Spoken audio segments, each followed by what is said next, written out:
more details come out about what caused the Miami Heat to suspend Jimmy Butler amidst the team finding the trade market for the troubled wing player a little bit more difficult than they were anticipating. Plus, we got updates on Zion Williamson, Kyrie Irving, and on today's episode, I want to talk about which two of the team's winning streaks has been most impressive, the Pacers or the Kings. We're getting into all that and more right after this. Welcome to the number one place for your daily basketball news and analysis, NBA Central. What's going on, basketball fans? Welcome to another episode of NBA Central, your number one spot for everything basketball related. I'm the host, Hayes, but more importantly, you guys can follow the channel at NBA Central Pod on every social media platform we happen to be on. With that said, let's go ahead and get into this content for today, y'all.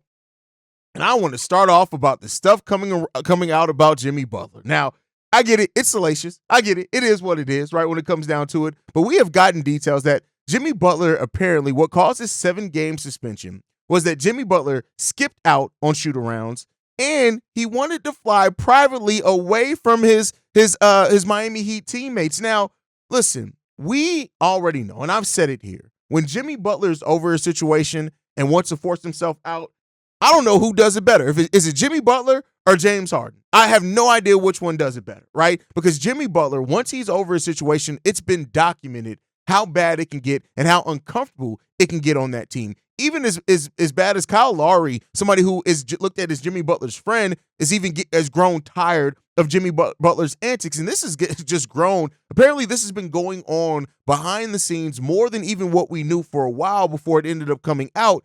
And so that's ridiculous. That just really is when it comes down to it. And so when you look at him taking private flights instead of going with Miami Heat's team charter flights, I mean, it's really crazy. It's really crazy. Now, it also came out saying this. Now, it's Pat Riley's front office that has shown it will no longer tolerate Butler's freestyling. Announced to the world on January 3rd that the 6-time NBA All-Star was suspended for conduct detrimental to the team.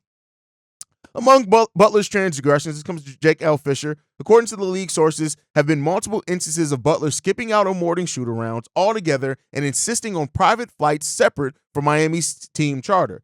Former Heat star Team Hardaway told Sirius XM Radio over the weekend that Riley sent a 10-page letter to the Players Association detailing Butler's missteps. Keep in mind, the NBA Players Association actually said that they were going to appeal, and they felt like the suspension of Jimmy Butler was egregious.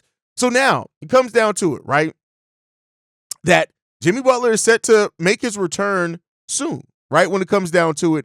And we'll see what happens. We'll see what happens if Jimmy Butler's ended up moving. Reportedly as well that Jimmy Butler was caught off guard, according to Barry Jackson, in regards to the suspension and these details coming out. Now, is this the Miami Heat? Is this the Miami Heat trying to, make sure that everybody knows it's not them, right? Sullying the name of Jimmy Butler.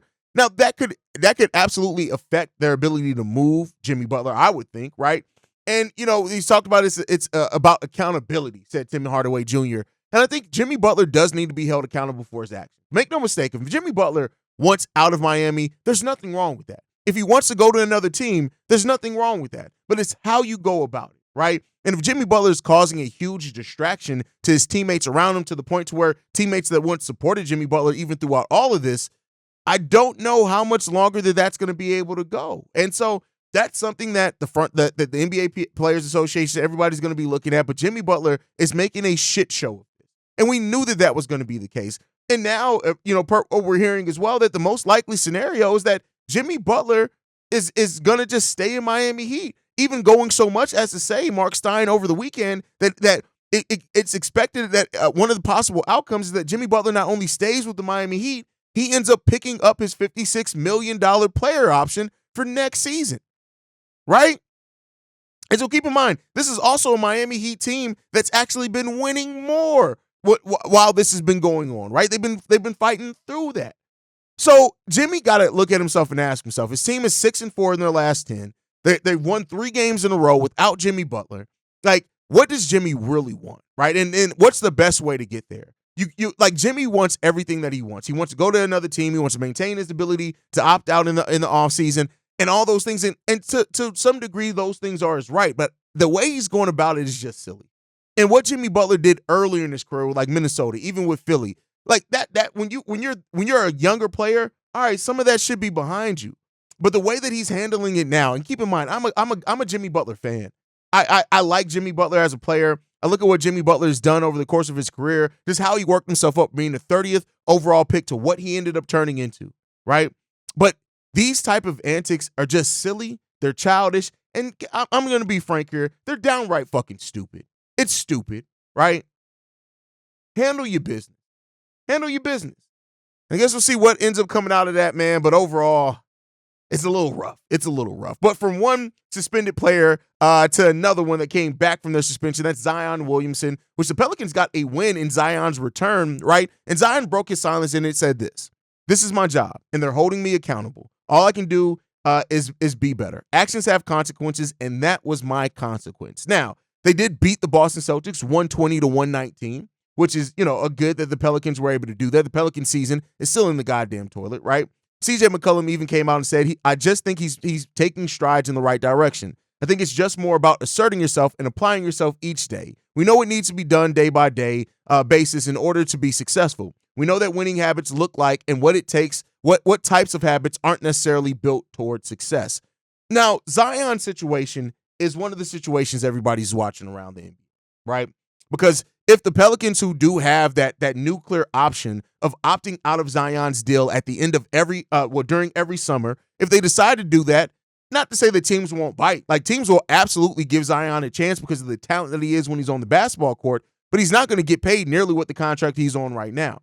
Zion is in a unique place as well, where I think, and the Pelicans are, where the Pelicans are going to get a high pick, a lottery pick in this year's draft.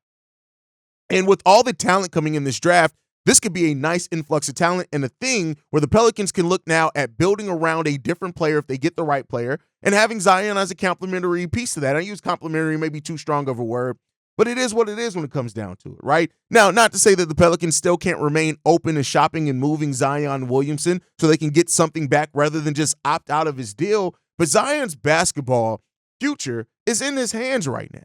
And Zion has to take. You've heard, all types of players. Shaq talking about what Zion needs to do. Shannon Sharp's recently come out and said what Zion needs to do in regards to his diet and things like. And those things has always been there to a degree. Make no mistake about it. But Zion is just so talented when he's on the basketball court.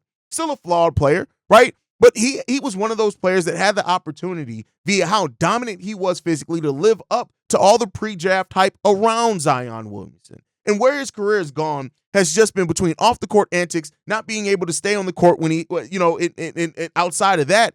This is just a really disappointing period that Zion Williamson is in. But throughout all of that, one thing that people don't talk about as much because of all the other shit going on is that Zion is still averaging 21 points, 7 rebounds, 5 assists, 1 block, 1.5 steals, and he's doing that on 45% shooting, which is actually the lowest of his career. You got to get that together.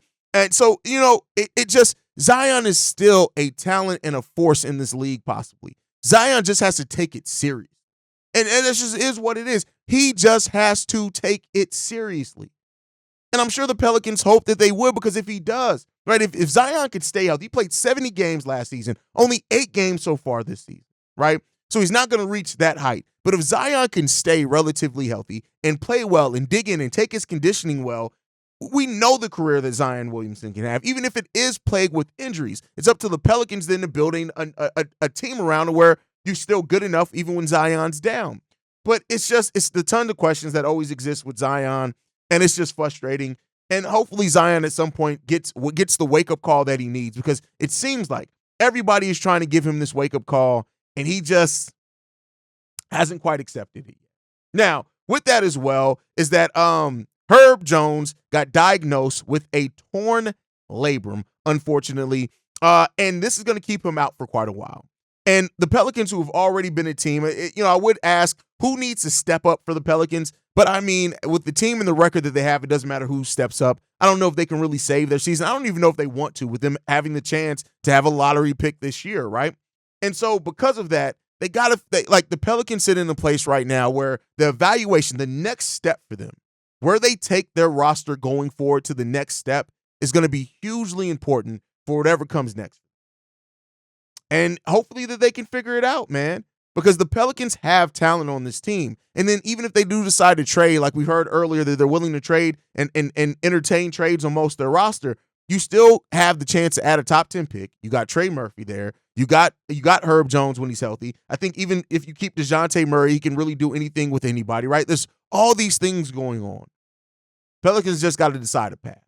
Let me know what you guys think on all that down below. Before we get into the conversation, all right, so the next bit of news that we have up is Kyrie Irving is set to make his return sooner rather than later for the Dallas Mavericks. Now, the Dallas Mavericks have been able to stay afloat, as I hope that they were going to be able to, even when Kyrie Irving went down. We know that Luka Doncic was already down at that time.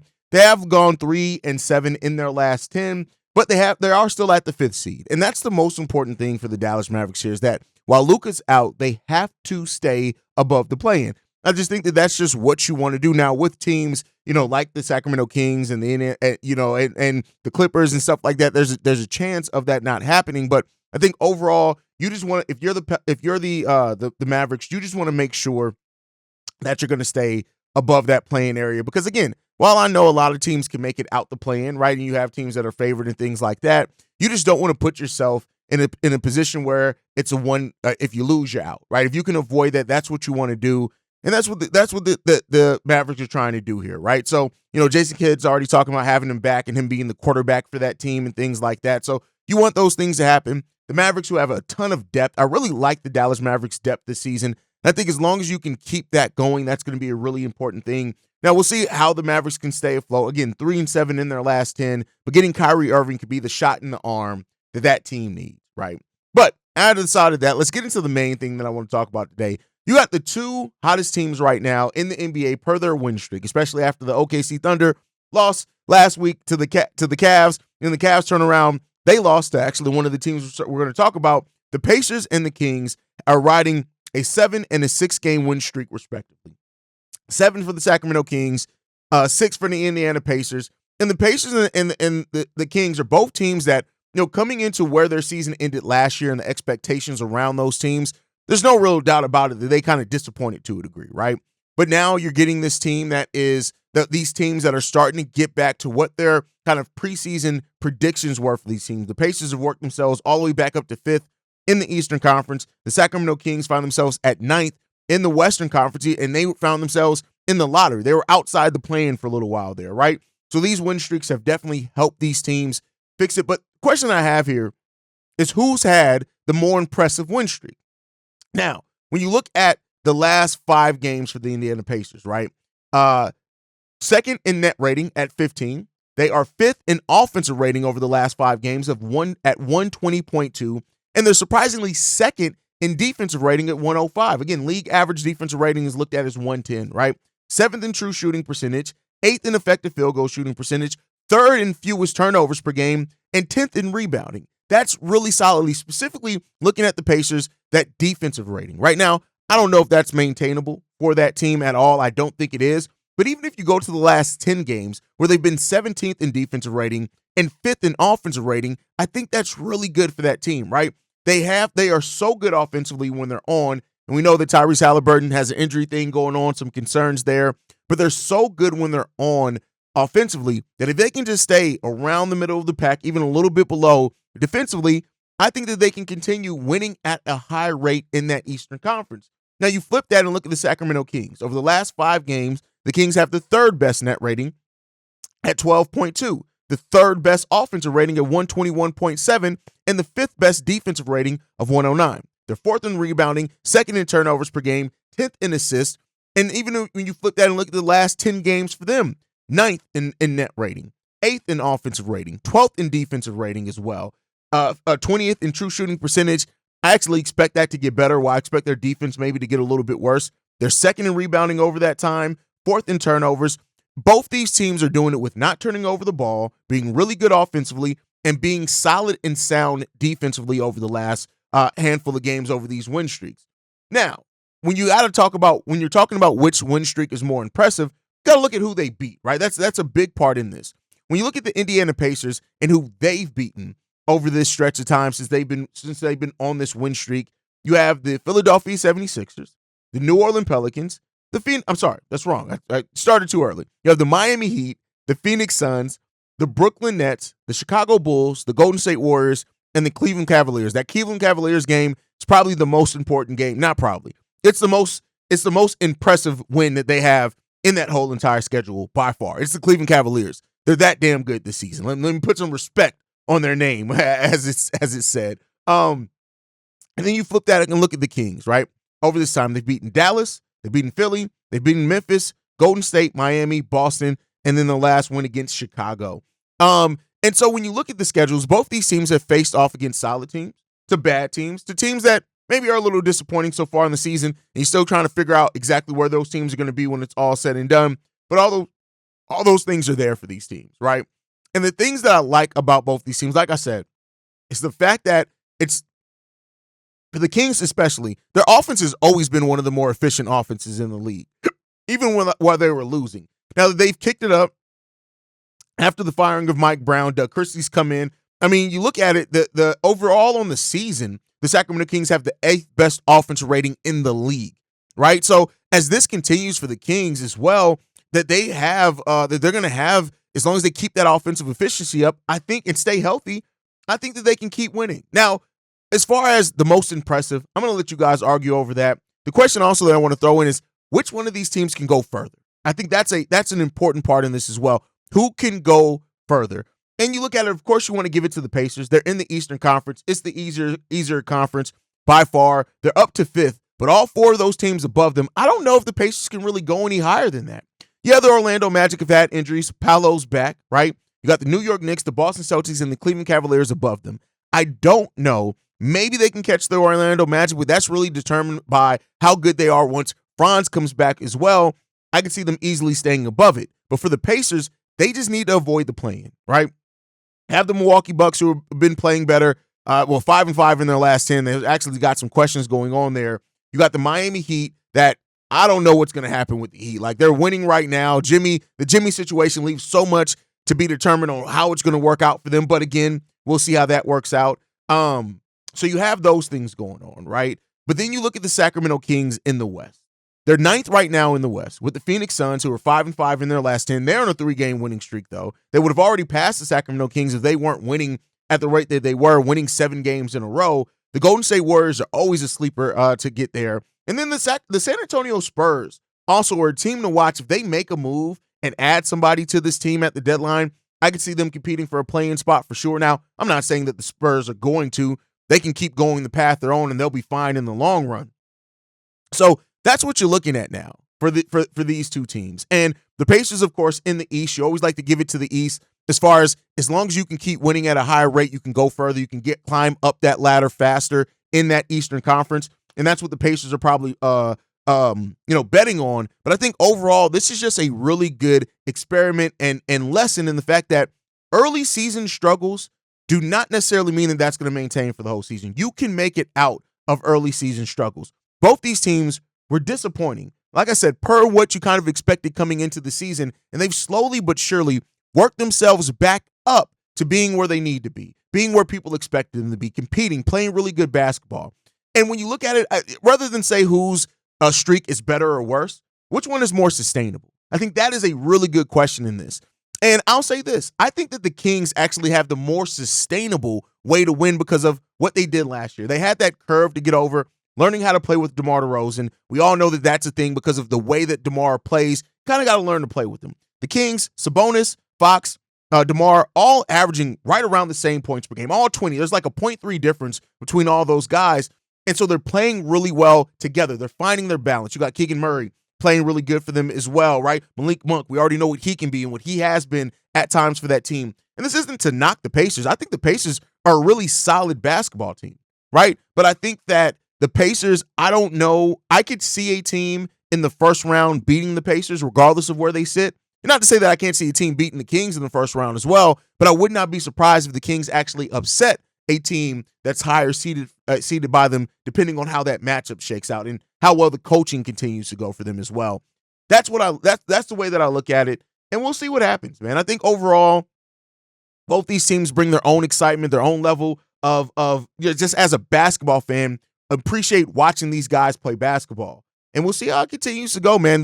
But like I said, let this be a lesson. Early season struggles do not always mean that they're going to maintain and just continue for the season. You can work yourself out of it. And these two teams, as well as what Milwaukee and what they've done based off where their season started, have all started really showing that can also slip.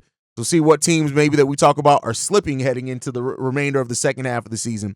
But thank you guys for tuning in. Make sure you guys are following us at NBA Central Show, at NBA Central Pod, I should say. You can send us any feedback, questions, comments, concerns, NBA Central Show at gmail.com. And then lastly, if you want to leave a text message and our voicemail for the mailbag, the number to do so, 773-270-2799. We're the number one spot for everything basketball related, but that's thanks to you lovely and beautiful people. And like I like to end every episode on, see you guys the next time I feel like making a video. I promise not to be a 5-day break next time, but I'll see you guys next time I feel like making a video.